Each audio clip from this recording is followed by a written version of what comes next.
Assalamualaikum warahmatullahi wabarakatuh.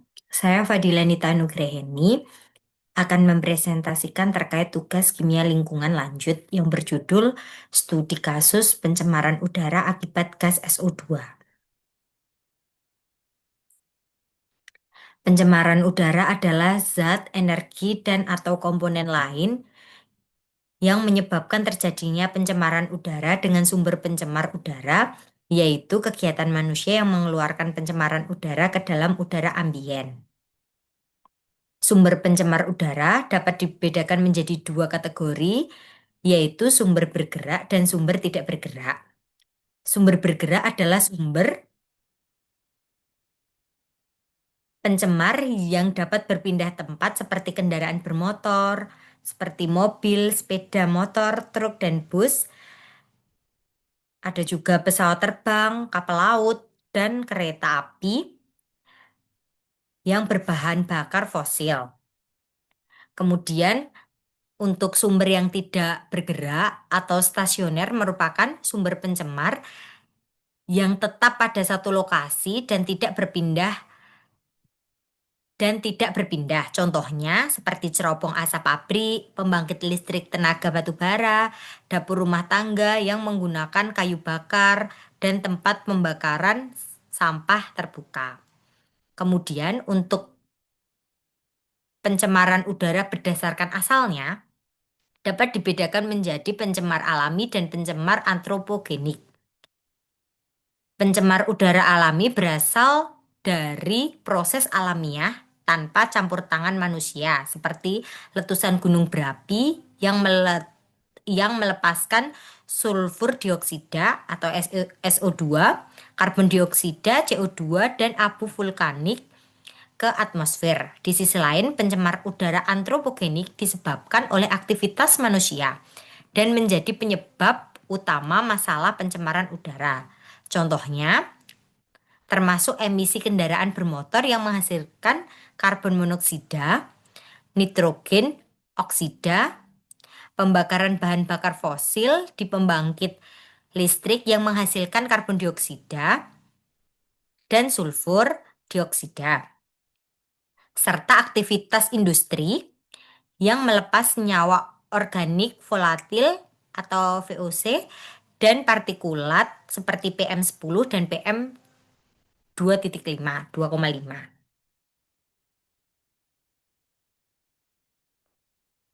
Selanjutnya, baku mutu lingkungan terkait sulfur dioksida, Peraturan Pemerintah Republik Indonesia Nomor 22 Tahun 2021 tentang penyelenggaraan perlindungan dan pengelolaan lingkungan hidup menjelaskan bahwa baku mutu udara ambien untuk parameter sulfur dioksida yaitu yang pertama, untuk waktu pengukuran 1 jam memiliki baku mutu sebesar 150 mikrogram per meter kubik dan sistem pengukuran bersifat aktif kontinu atau aktif manual.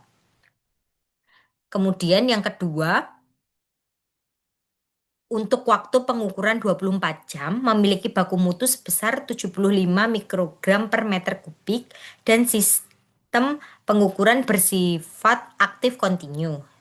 Yang ketiga, untuk waktu pengukuran 1 tahun memiliki baku mutu sebesar 45 mikrogram per meter kubik dan sistem pengukuran bersifat aktif kontinu. Kemudian untuk dampak sulfur dioksida, paparan SO2 jangka pendek ke tingkat tinggi pada manusia dapat menyebabkan efek yang membahayakan pada fungsi pernafasan, khususnya bagi mereka yang menderita asma. Paparan jangka panjang dari SO2 ini hasil pembakaran dapat mengganggu fungsi paru-paru, penyakit pernafasan, dan apabila kadar SO2 5 ppm atau lebih dapat menyebabkan iritasi tenggorokan. Selain itu, pencemaran SO2 menimbulkan dampak yaitu kerusakan tanaman, dapat menyebabkan daun pohon berguguran. Hal ini dapat menyebabkan produktivitas tanaman menurun akibat terhambatnya proses fotosintesis. Kemudian pada PPT ini ada rumusan masalahnya, apa penyebab utama pencemaran udara oleh gas SO2 di Jalan Kristina Martatia Hahu, Kendari. Sebagai studi kasusnya, kemudian seberapa tinggi konsentrasi SO2 yang terdeteksi dibanding dengan baku mutu udara. Yang ketiga, bagaimana upaya pengendalian yang tepat untuk menurunkan resiko pencemaran SO2. Kemudian untuk tujuannya, menjelaskan sumber emisi gas SO2 dari aktivitas kendaraan bermotor. Yang kedua, menganalisis kadar SO2 di udara ambien berdasarkan hasil laboratorium. Yang ketiga, merumuskan upaya pengendalian pencemaran udara akibat SO2 secara preventif. Kemudian, pada studi kasus ini, analisis tingkat pencemar sulfur dioksida akibat aktivitas kendaraan bermotor di Kota Kendari. Lokasinya yang dipilih berdasarkan pada gambar titik pengambilan sampel itu di Jalan Kristina Marta Tiahahu yang berlokasi di Kelurahan Lepo-Lepo, Kecamatan Baruga, Kota Kendari.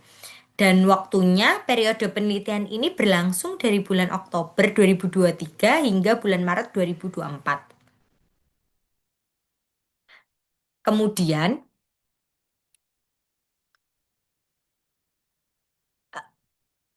pada studi kasus ini berasal dari sumber bergerak. Yang dimaksud yaitu kendaraan bermotor yang melintas pada Jalan Kristina Marta Tiahahu, salah satu jalan utama di Kota Kendari. Sumber bergerak karena sumber pencemarnya yang dapat berpindah tempat. Kemudian selain itu untuk asal zat pencemarnya yaitu pencemar udara antropogenik yang disebabkan aktivitas manusia dan menjadi penyebab utama masalah pencemaran udara. Hal ini karena emisi dari kendaraan bermotor yang menghasilkan gas SO2 yang dapat mencemari lingkungan. Kemudian berikut ini adalah hasil uji laboratorium.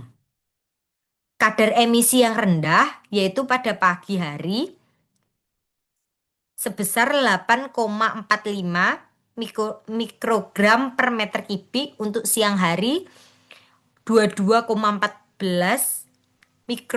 mikrogram per meter kubik, dan pada waktu sore 13,04 mikrogram per meter kubik. Data ini menunjukkan bahwa kadar udara ambien masih jauh di bawah baku mutu. Kondisi ini disebabkan beberapa faktor seperti penggunaan bahan bakar dengan kandungan belerang yang rendah, kendaraan bermotor dengan kontrol emisi yang baik, serta kondisi meteorologi seperti suhu, kelembapan, kecepatan, dan arah angin. Selanjutnya, untuk upaya pengendalian pencemaran lingkungan, ada 6 upaya. Yang pertama, penggunaan bahan bakar yang rendah sulfur, di mana untuk mendorong penggunaan bahan bakar yang memiliki kandungan sulfur rendah guna mengurangi emisi gas SO2 dari kendaraan bermotor. Kemudian yang kedua, pemeliharaan dan pemeriksaan berkala kendaraan. Kendaraan yang terawat dengan baik memiliki sistem pembakaran yang efisien dan emisi yang lebih rendah. Oleh karena itu perlu dilakukan pemeriksaan emisi secara rutin. Kemudian yang ketiga, peningkatan transportasi umum yang ramah lingkungan. Pengembangan transportasi umum bebas listrik atau bahan bakar alternatif dapat mengurangi jumlah kendaraan pribadi dan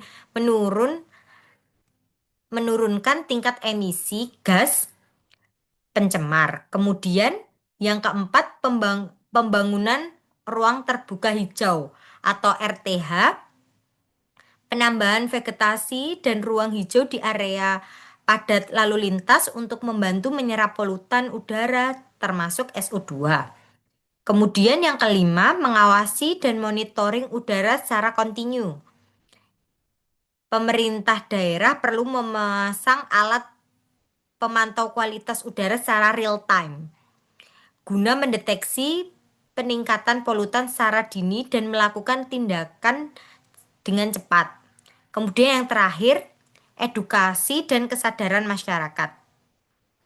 Kampanye kesadaran dan pentingnya kualitas udara yang bersih dan peran individu dalam menguranginya juga penting dilakukan secara berkelanjutan.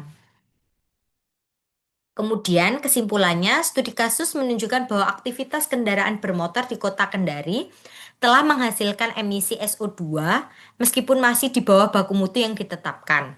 Namun, jika tidak dikendalikan, emisi ini berpotensi meningkat dan membahayakan lingkungan serta kesehatan manusia. Oleh karena itu, pengendalian emisi dan peningkatan kesadaran masyarakat menjadi langkah penting dalam menjaga kualitas udara.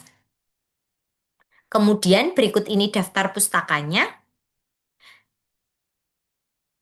Sekian paparan presentasi dari saya. Kurang lebihnya mohon maaf. Wassalamualaikum warahmatullahi wabarakatuh.